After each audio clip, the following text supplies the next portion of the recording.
I'm so happy to be here. This is the International Sharing School in Lisbon, one of the school inside the Sharing Funds. And here I have Gonçalo with us. So he's the head of investor relationship and the board and founder of the whole group. Thank you for your time. Yeah, thank you for coming by, Suzanne. It's a pleasure to have you here and share a bit more information about the funds. Thank you so much. So actually, this is my second time here. I'm so excited. I know there are some new developments of the school and the funds. Can you tell us a little bit about the International Sharing School? I know there's you have a campus in Lisbon, one in Madeira, and another one in Algarve. Yeah, of course. So just to go a little bit back and explain to you a bit the story as well of how all of this started. So the funds and our group starts from a family group. We are a family of 4 brothers, and we are from Madeira Islands. We attended a school in Madeira, which was the Madeira British School. The school had 40 students at the time, and we were 4 out of the 40 students. So 10% of the school was in our family. The owner of the school at the time, she didn't want to manage the business. She just wanted to teach kids, and she was an educator, pure educator. And so she told my father, since you already have 10% of the school with your kids, I'll offer you the 90%. You own the school, you keep it. I just want to teach, just make sure the operation is running. It's all the business aspect is running, and so that's what happened. Then me and my brothers, we studied in the school. We went abroad to work abroad and get some work experience abroad. And then we came back to Portugal to grow the project and take it from there. And so we grew the project in Madeira, which was the first school of the Sharing Education Fund. Then we launched the school in Lisbon, which is the one we are in right now. This is our largest campus. We have 700 students here on this campus. And we have projects to grow and expand to 1,500, so to double our capacity, open a boarding school here as well in this campus, where we'll have around 300 beds for the students to live on campus. Okay. And later on, we also went to Algarve in the south of Portugal, very upcoming area, a lot of high-income families as well, and that's where we opened our third school, which is the most recent one, and is the one that's going through the most investment at the moment, as it is in its initial stage. Okay, great. It's an interesting story of how you get into the education. Your parents first bought the Madeira school, and then now your brothers and you are all in the education industry.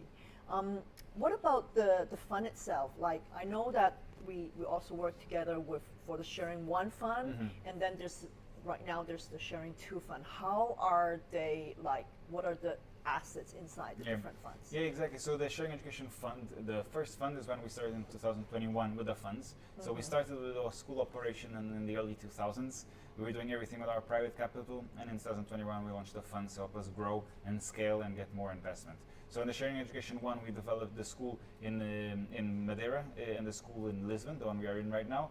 Then the subscription period closed for this fund. We had 2.5 years to raise capital when that period closed, and so we launched the second fund.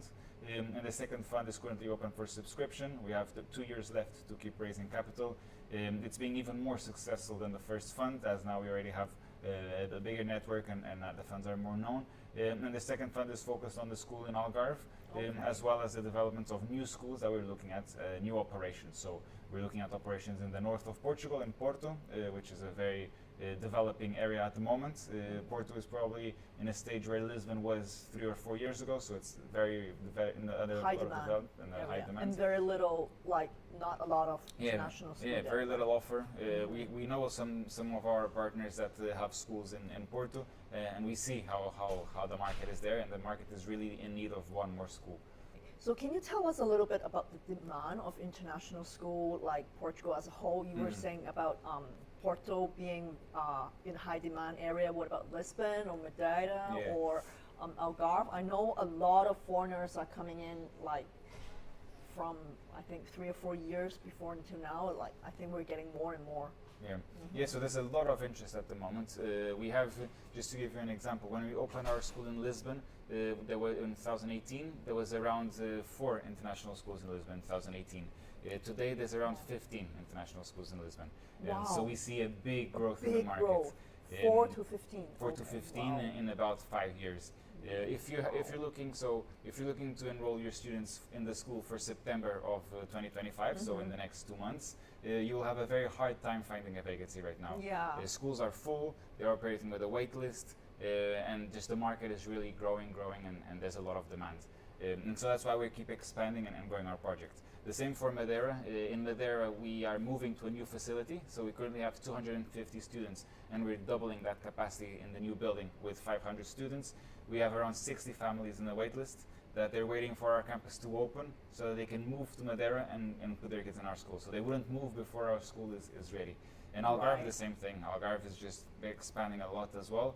And in Algarve, the offer is even less. There's 2 big international schools in Algarve, and now ours, there's 3 main players in the international education market there. Okay, so since there's so many, not too many, but still some like growing number of international school right now in Portugal, what is the difference of like international sharing, like compared to others? Yeah, so here in the school, and it's funny because that was something that came along the way.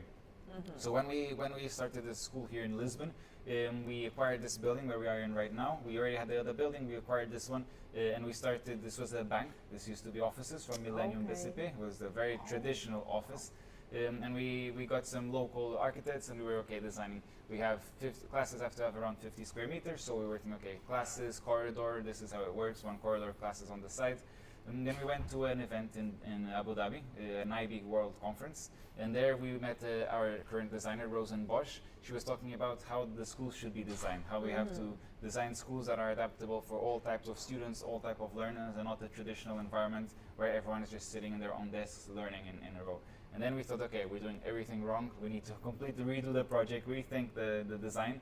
We hired Rosen. She came to Portugal, and she has helped us design this full campus that we'll visit today and that we have visited before, where we designed the whole school around the students. So the idea is that if you have 20 students in one classroom, you have 20 different ways of learning. Some students prefer to work in a more individual way. Some like to work as a group. Some like to work in a loud space. Some like to work in a quiet space. So the school is designed to adapt to all the different type of students and not just to the traditional environment. And what we see a lot that happens in schools, when I was in school and still happens today, is you have the good students in the front row, the medium in the middle row, and then the bad ones in the back row. But that's not necessarily the bad ones in the back row. It's just the ones that sit in the back are the ones that don't fit this environment that you need to sit in a desk for 1 hour and focus. They need something a little bit different. But unfortunately, they need to move around. Yeah. But unfortunately, the schools just classify them as bad students because they don't adapt to a system. And we see this a lot nowadays with work as well. We work remotely, we work from home, we work from the office, we work traveling. So it's something that's on constant change. Well, I love this campus because it has a great view to the river and the surroundings. And I know this is one of the biggest school campus in Portugal, right? Yeah. Right. Can you tell us about a little bit about your the composition of your student nationalities and like I know your school starts from 12 months already. Exactly. Tell us a little bit more. So we start from 12 months and we go all the way to grade 12. So we do a full K-12 cycle. This is considering the area that we have here in the school, this is by far the largest campus of an international school here in Portugal. We have still a long development that we're doing, as I mentioned, to double our capacity. Currently, we have students from around 50 different nationalities. Around 90% of our students are international, 10% are Portuguese. So there's a very big mix here in cultures and in environment. And it's interesting because we welcome families from all over the world, and especially nowadays with all the conflicts that we are seeing in the world. Unfortunately, this is a place where it's just a very international environment. So the conflicts are all happening, but this is an international environment where we all need to get along.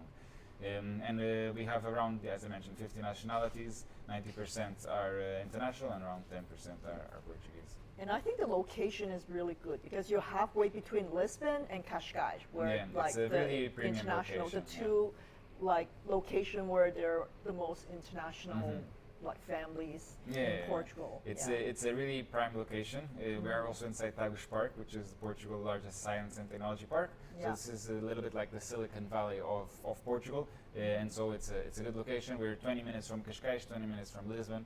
We have our own school buses that collect the students as well.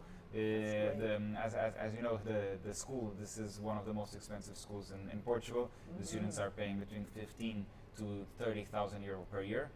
So we also offer them a lot of services like the school buses.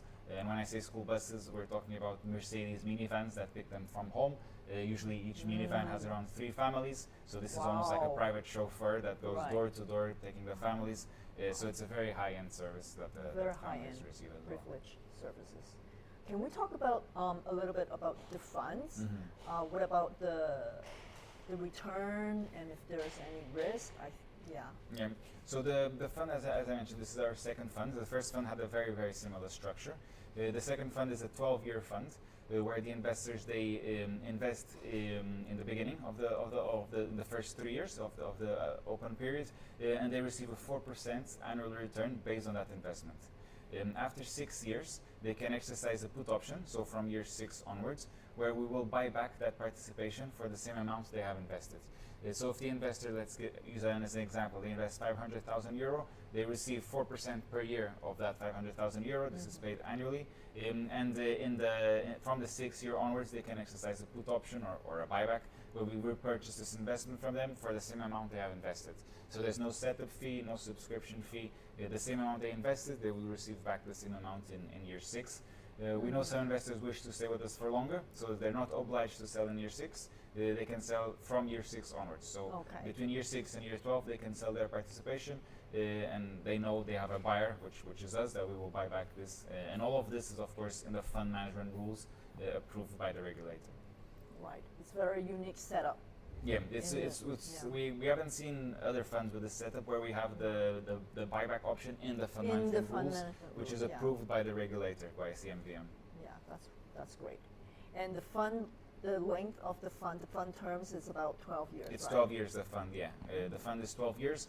Something very interesting that happened in the first fund is that in the first fund we sold the participation of one of our schools during the subscription period, and so the fund was very capitalized in the beginning.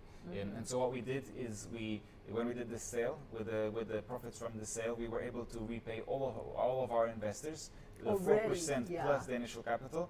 This is sitting in our fund. We haven't paid it to them because if we pay it to them, we will buy their participation and then they won't be eligible for the Golden Visa. So we keep it in the fund, but they know their investment is there. It's secure. It's already paid. And it's already like with the it's money already available to buy back. And that was a very good point for our first fund, and obviously for the second fund, we're working in the same direction, and that brings a lot of safety to our investors as well. So I think it seems like the fund is quite safe with the put options and the first fund going so well. Is there any risk? Yeah, so this is of course this is an investment.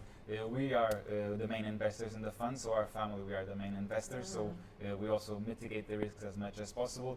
The only true risk we see here in the fund is Portugal becoming less attractive, less families moving to Portugal, and the demand for international schools to stop existing. We don't see this happening anytime soon. We see the opposite. The trend is that there's more demand, there's more families moving to Portugal, especially with all the unfortunate conflicts we are seeing around the world, in Israel, in the US, now in Iran. We see more and more the need for families to come to Europe for a safe place, and coming to Europe, they need schools. And that's also one of the points that our investors usually are happy about, because they know that they're investing in a fund, in education. They know that if they need to come to Portugal, they have a spot for their children here in the school as well. As I mentioned, we have a wait list, but we have priority enrollment for investors and partners and siblings. And so it's a comforting option for the investors. Well, thank you so much, Gonçalo, for inviting me here. It's such a nice environment, nice place.